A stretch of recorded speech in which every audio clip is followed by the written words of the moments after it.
Right now, there are passenger jets rotting in desert boneyards that once carried millions of people across oceans. Jets that defined entire eras of aviation, completely extinct from our skies. These 10 aircraft vanished forever, and you will never board one again, no matter how much money you might have. At number 10, we have the Convair 990 Coronado, the speed demon that flew too fast for its own good. This sleek jet could cruise at Mach 0.91, making it the fast subsonic airliner ever built. American Airlines and Swissair bought them in the early 1960s thinking speed would sell tickets. They were wrong. The 990 burned fuel like a rocket while carrying fewer passengers than a Boeing 707. Those distinctive anti-shock bodies on the wings, fairings that looked like fuel tanks but were actually there to reduce drag at high speed, became the symbol of beautiful engineering that nobody could afford to operate. By the 1970s, most airlines had dumped their 990s. The Spanish charter airline Spantax kept them flying for tourists heading to Mediterranean beaches. These planes became time machines, with passengers stepping into cabins that still had 1960s colors and that distinctive narrow fuselage that made you feel like you were in a fighter jet. When Spantax finally retired their last Coronado in March 1987, the type disappeared forever. Today, if you visit Palma de Mallorca Airport, you can still see the hulk of a Spantax 990 sitting abandoned, its rakish wings and those weird anti-shock bodies reminding everyone that being the fastest doesn't mean you survive. Moving to number 9, the de Havilland Comet 4 tells a story of triumph turned tragedy turned redemption, then extinction. The original Comet was the world's first jet airliner,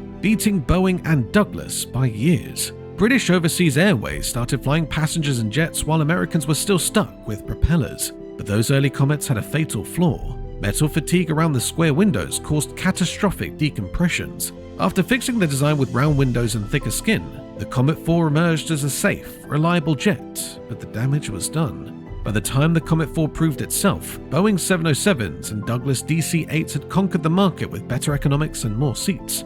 British carrier Dan Air became the Comet's last refuge, using them for charter flights to vacation spots. Passengers in the late 1970s treated Dan Air Comet flights like museum tours, taking pictures of everything from the distinctive oval windows to the 4 engines buried in the wing roots. When Dan Air retired their last Comet in 1981, it marked the end of the world's first jet airliner. The plane that had started the jet age couldn't even make it to the 1990s. At number 8 sits the Vickers VC10, Britain's answer to the Boeing 707 that became a victim of politics and economics. With 4 Rolls-Royce Conway engines mounted on the rear fuselage and a T-tail that looked like something from science fiction, the VC-10 could take off from short, hot runways that would leave 707s stuck on the ground. British United Airways and BOAC bought them for routes to Africa and Asia where airports were still basic. Passengers loved the quiet cabs since the engines were way back behind them, and pilots loved the performance. But that rear engine design meant more weight, more complexity, and more fuel burn. When you're competing against American jets that cost less to buy and less to operate, being better at a few specific things doesn't save you. British Airways merged their VC-10 fleet away by 1981, ending the type's passenger career after just 17 years. The Royal Air Force kept flying them as tankers and transports until 2013, but those weren't carrying paying passengers. The last time anyone could buy a ticket on a VC-10 was when disco was still popular, and that beautiful, impractical design exists now only in museums.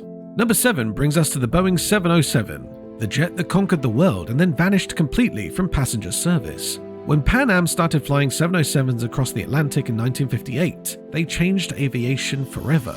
Suddenly, you could cross the ocean in 6 hours instead of 12. The distinctive swept wings, 4 podded engines, and that cigar-shaped fuselage became the template of every jet that followed. By the 1960s, if you flew internationally, you probably flew on a 707. But those Pratt & Whitney turbojets were thirsty, loud and dirty by modern standards. As noise regulations tightened and fuel prices rose, airliners started parking their 707s. Most were gone by the 1990s, but Iran's Sahar Air kept flying them for domestic routes, maintaining them despite international sanctions that made getting parts nearly impossible.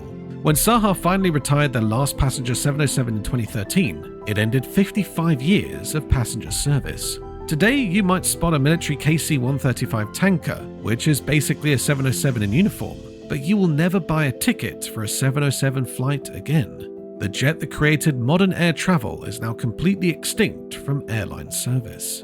At number 6, the Sud Aviation Caravelle was France's elegant answer to American jet dominance, and for a while, it worked beautifully. With its triangular windows, rear-mounted Rolls-Royce engines, and that distinctive nose that dropped down for pilot visibility, the Caravelle looked like it came from a different planet than American jets. Air France, SAS, and United all flew them, and passengers loved the quiet cabs and smooth ride. The rear engines meant the wing was clean and efficient, giving the Caravelle surprising range for its size. But as the years passed, those first-generation engines became impossible to maintain economically. The Caravelle couldn't match the per-seat costs of 737s or DC-9s, and noise regulations essentially banned it from major airports. By the 1990s, only African carriers still flew Caravelles, using them on routes where regulations were looser. Nigerian carrier Waltair operated the very last passenger Caravelles, finally retiring them in July 2005. After 50 years of service, the jet that proved Europe could build airliners disappeared forever, leaving only museum pieces with those distinctive triangular windows staring at nothing. Number 5. The Lockheed L-1011 Tristar represents one of aviation's greatest what-ifs. The wide-body trijet was technically superior to the DC-10 in almost every way.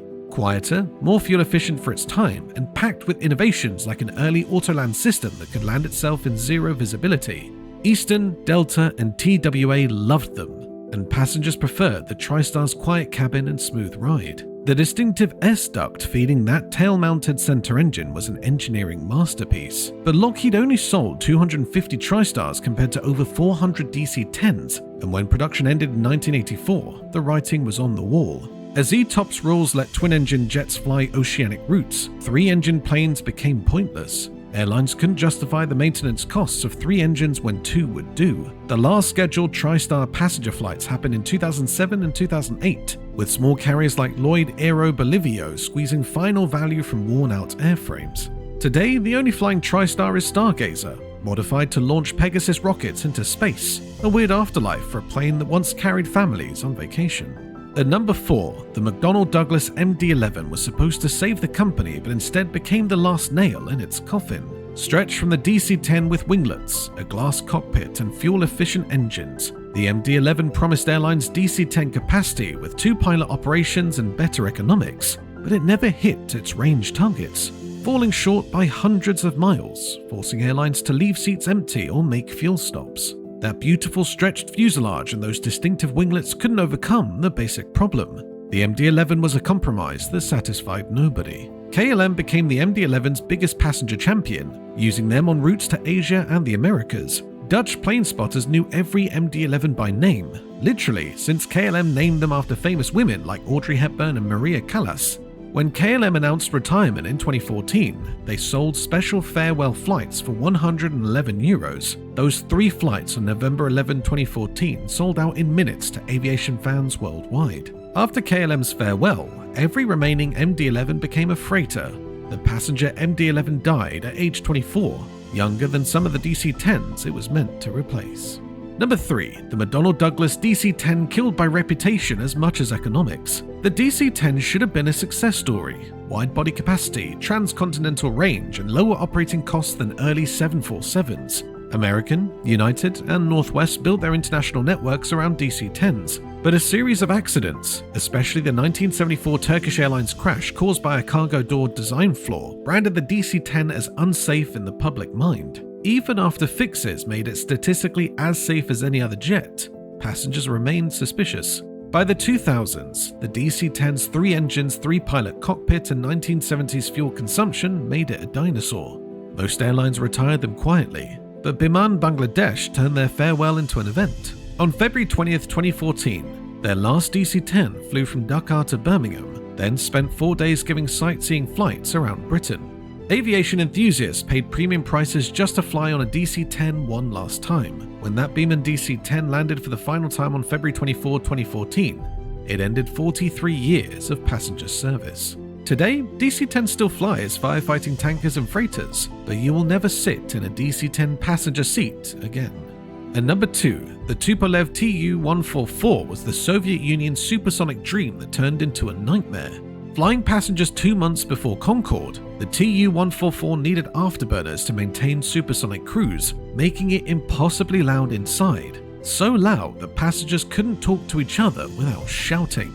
The air condition barely worked, the toilets regularly failed, and reliability was so bad that Aeroflot stationed rescue aircraft along the route. The 1973 Paris Air Show crash, where a Tu-144 broke apart in front of cameras, destroyed any international sales hopes. Aeroflot started passenger service on November 1, 1977, flying from Moscow to Alma-Ata, now Almaty in Kazakhstan.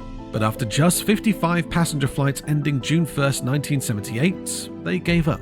2 crashes, countless mechanical failures, and economics that make no sense even by Soviet standards killed the program. NASA later used a modified Tu-144 for supersonic research in the 1990s, but as a passenger aircraft, the Soviet Concorde was dead after barely 7 months of service. No passenger aircraft in history has failed more spectacularly or more quickly. Which brings us to number 1, Concorde, the most beautiful passenger aircraft ever built and the most painful extinction in aviation history. When British Airways and Air France started supersonic passenger service in 1976, they weren't just selling transportation, they were selling the future. 3 hours and 20 minutes from London to New York, champagne at Mach 2, the curvature of the Earth visible from your window. Every takeoff drew crowds, that distinctive delta wing and pointed nose making every other plane look ordinary. For 27 years, Concorde represented the pinnacle of human achievement in civil aviation. Rock stars, CEOs, and anyone with $10,000 for a round-trip ticket treated Concorde like their private jet. The July 2000 Air France crash changed everything. A piece of metal on the runway punctured a tire, the debris ruptured a fuel tank, and 113 people died in flames.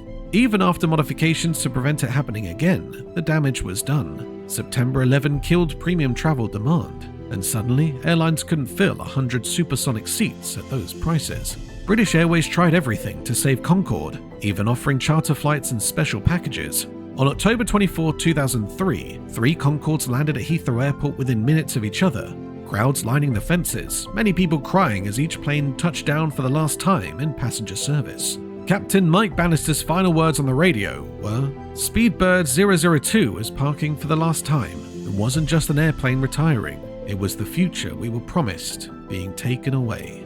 These 10 aircraft represent more than aluminum and engines. They were dreams made real, then destroyed by economics, politics, or tragedy.